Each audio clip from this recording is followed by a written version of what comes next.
പഞ്ചായത്തിൽ 20-ാം വാർഡിൽ നിന്ന് ജനവിധി തേടുന്ന സാരഥികൾ. 20-ാം വാർഡിൽ പ്രവർത്തിച്ചു വരുന്ന SA ബ്ലോഗ് ചാനലിന്റെ വീഡിയോ പോസ്റ്റർ അനാച്ഛാദനം നടത്തി. സർവചരാചരങ്ങൾക്കും ഐശ്വര്യം പ്രദാനം ചെയ്യട്ടെ എന്ന് പ്രാർത്ഥിച്ചുകൊണ്ട് ഏവരെയും ഈ ചടങ്ങിലേക്ക് സ്വാഗതം ചെയ്യുകയാണ്. മാതാപിതാ ഗുരു ദൈവം എന്ന പ്രകൃതി നിയമത്തെ അനുസ്മരിച്ചുകൊണ്ട് നമുക്കേവർക്കും പ്രിയപ്പെട്ടവനായ എൻ്റെയും കൂടി ഗുരുനാഥനായ രാജു സാറ് അവർകൾ ചെറുപ്പം മുതലേ എൻ്റെ സഹപാഠിയും ആയി പ്രവർത്തിച്ചുകൊണ്ടിരിക്കുന്ന ശൈലേഷ് നമ്മുടെ ഇവിടെ പ്രവർത്തിക്കുന്ന ഒരു സാംസ്കാരിക സംഘടനയുടെ തുടക്കം മുതൽ തന്നെ ബന്ധപ്പെട്ടുകൊണ്ടും മറ്റുള്ള കാര്യങ്ങളിലും ഇടപെട്ട് പ്രവർത്തിക്കുന്ന നമ്മുടെ ബഹുമാനപ്പെട്ട ശ്രീ ഓമനക്കുട്ടൻ അവർകൾ ഇവിടെ പ്രവർത്തിച്ചു വരുന്ന ഒരു സോഷ്യൽ മീഡിയ പ്ലാറ്റ്ഫോമിലേക്ക് നമ്മൾ പുതിയ ഒരു വീഡിയോയുടെ പ്രകാശനം ചെയ്യുന്നതിന് ഇവർ ക്ഷണിക്കുകയും ഞങ്ങളുടെ ക്ഷണം സ്വീകരിച്ച് ഇവിടെ എത്തിച്ചേർന്ന ഈ 3 പേരെയും ഈ വേദിയിലേക്ക് ഹാർദവമായി സ്വാഗതം ചെയ്യുന്നു. എൻ്റെ വിദ്യാർത്ഥി സിദ്ദിഖ്, അതുപോലെ തന്നെ എന്നോടൊപ്പം ഈ വേദിയിൽ പങ്കെടുക്കുന്ന എൻ്റെ വിദ്യാർത്ഥി ശൈലേഷ്, ശ്രീ ഓമനക്കുട്ടൻ, ഒരു പുതിയ ദൗത്യം ഏറ്റെടുത്തുകൊണ്ടാണ് സിദ്ദിഖ് ഒരു ചെറിയ സംരംഭം ആരംഭിക്കുന്നത്. ഒത്തിരി പ്രതീക്ഷകൾ ആ കൊച്ചൻ്റെ മനസ്സിലുണ്ട്.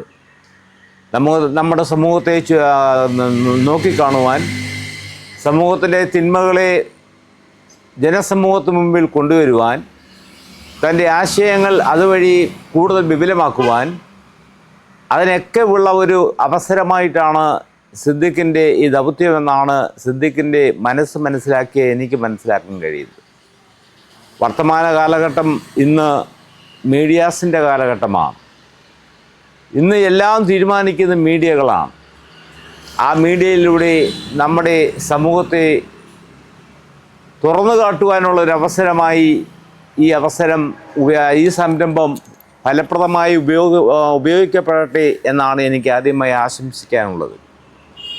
നമുക്കറിയാം, ലോകരാജ്യങ്ങളിൽ എന്ത് സംഭവങ്ങൾ നടന്നാലും ആ സംഭവങ്ങളൊക്കെ നിമിഷങ്ങൾക്കകം നമ്മുടെ വീടുകളിൽ നമ്മുടെ TV-കളിൽ നമ്മൾ കാണുന്നത്, നേരിട്ട് കാണുന്ന കാഴ്ചകൾ പോലെയാണ്.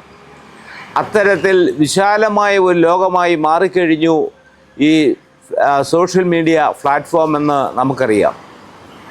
ആ പ്ലാറ്റ്ഫോമിൻ്റെ ഭാഗമായി സിദ്ദിഖിൻ്റെ ഈ ദൗത്യത്തിൽ ഏറെ വർത്തമാനത്തിലേക്ക് പോകുന്നില്ല, നിറഞ്ഞ മനസ്സും നന്മയും നേർന്നുകൊണ്ട് തീർച്ചയായിട്ടും ആ ദൗത്യത്തിന് പിന്നിൽ ഞങ്ങളുണ്ടാകും എന്നുള്ള ഒരു ഉറപ്പ് മാത്രം നൽകിക്കൊണ്ട് ഞാൻ എൻ്റെ വർത്തമാനം അവസാനിപ്പിക്കുന്നു. നന്ദി. എൻ്റെ പ്രിയ കൂട്ടുകാരൻ സിദ്ദീഖ് ഈ യൂട്യൂബ് ചാനലിലൂടെ വലിയൊരു നേട്ടം കൊയ്യട്ടെ എന്ന് പറഞ്ഞുകൊണ്ട് എൻ്റെ വാക്കുകൾ അവസാനിക്കുന്നു. ഏറെ ആദ്യം എൻ്റെ ഗുരുവുമായ രാജ് സാറ്, ബഹുമാന്യനായ ഓമനക്കുട്ടൻ ചേട്ടൻ, ഞങ്ങളുടെ മൂവരെയും ഈ ഒരു വേദിയിലേക്ക്, അതായത് യൂട്യൂബ് ചാനലിൻ്റെ ഈ ഉദ്ഘാടന വേദിയിലേക്ക് വിളിച്ചതിൽ ആദ്യമായിട്ട് എൻ്റെ അഭിവാദ്യം അറിയിക്കട്ടെ. നേരത്തെ നമ്മുടെ രാജ് സാറും സിദ്ദീഖുമൊക്കെ പറഞ്ഞതുപോലെ ഈ കാലഘട്ടത്തിൻ്റെ ഏറ്റവും വലിയൊരു ആവശ്യമാണ് ഈ ഇതുപോലുള്ള യൂട്യൂബ് ചാനലുകൾ. അതിന് മുൻകൈ എടുക്കാൻ എൻ്റെ പ്രിയ സുഹൃത്ത് സിദ്ദീഖ് കാണിച്ച ഈ ആത്മാർത്ഥതയെ ഞാൻ ആദ്യമായി അഭിനന്ദിക്കുകയാണ്. കാരണം നമ്മുടെ പ്രാചീന കാലഘട്ടം മുതൽ ഇങ്ങോട്ട് ഈ നിമിഷം വരെ നമ്മുടെ സോഷ്യൽ മീഡിയയ്ക്കുള്ള പങ്ക് ഈ കാലഘട്ടത്തിൽ നമുക്ക് എല്ലാവർക്കും അറിയാവുന്നതാണ്. ഈ കാലഘട്ടത്തിൻ്റെ ഏറ്റവും വലിയൊരു ആവശ്യമാണ് യൂട്യൂബ് ചാനലുകൾ. കാരണം ഇന്ന് നടക്കുന്നതും നാളെ നടക്കാൻ പോകുന്നതുമായ സംഭവവികാസങ്ങൾ ലോകത്തിൽ എത്തിക്കുവാനും അത് ലൈവായിട്ട് നമ്മുടെ മുമ്പിൽ കാണിക്കുവാനും ഇത്തരം യൂട്യൂബ് ചാനലുകൾ സഹായകമാകും. ഈ യൂട്യൂബ് ചാനൽ തുടങ്ങിയതിൻ്റെ ഉദ്ദേശലക്ഷ്യം സിദ്ദീഖ് നേരത്തെ വിവരിച്ചു കഴിഞ്ഞു. ആ ഉദ്ദേശലക്ഷ്യത്തിൽ സിദ്ദീഖിന് എത്തിച്ചേരാൻ എല്ലാ പ്രാർത്ഥനകളും ഞാൻ നേരുകയാണ്. ഈ യൂട്യൂബ് ചാനലിന് എൻ്റെയും ഈ യൂട്യൂബ് ചാനൽ എസ് എ ബ്ലോഗിൻ്റെ വിജയാശംസക്കായി ഉണ്ട്. ഞാൻ എൻ്റെ എല്ലാ പ്രാർത്ഥനയും ഉണ്ടാകുന്നു അറിയിച്ചുകൊണ്ട് എൻ്റെ എല്ലാ വിജയാശംസകളും നേരുന്നു.